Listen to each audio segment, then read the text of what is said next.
Sepi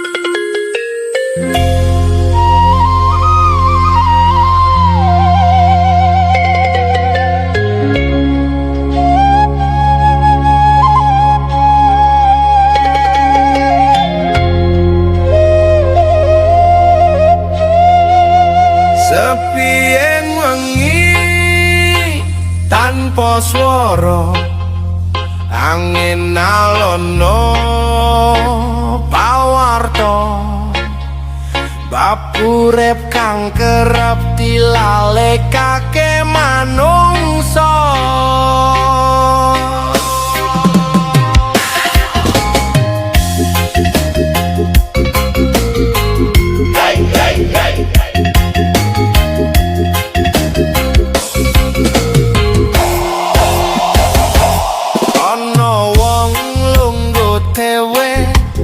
Ning pinggir jalan kang sepi,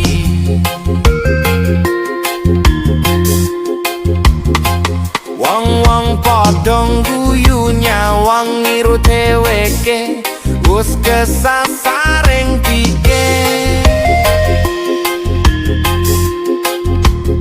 Jarani gendeng merga ora rebutan donya, ora gumunggung bondolan derajat, padahal donya mung sandiwara sing gumelar sedelo banjur sirna.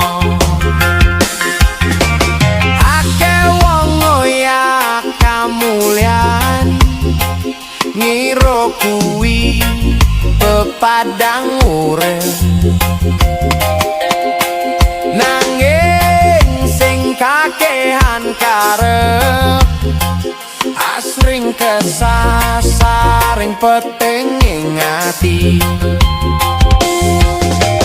Bondo ora bakal tadi konco nalika wektu wis marani pungkasan, derajat ora bisa nyelametake nalika kudu bali marang asal dumadi. Mulane wong kang sepi karep asring katonan ing paningale jagat, padahal wong kuwi mung eling yen urip mung mampir ngombe sedelo.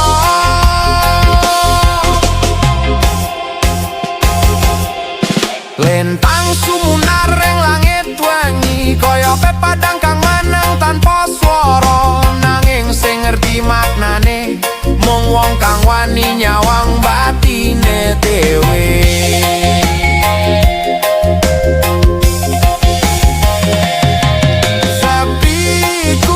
Kekosongan sepi ku papan kang kebakaro, ing sajroning sepi rasa sejati wiwit buka lawange.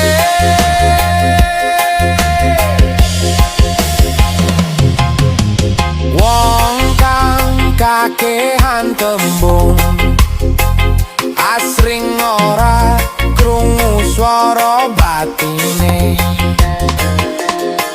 nanging wong kang wani meneng bisa krungu pawarta saka jero ati. Urip iki kaya banyu mili, ora ana kang bisa nahan lakune wektu, sing bisa ditindakake mung eling lan joko ati supaya ora kesasar.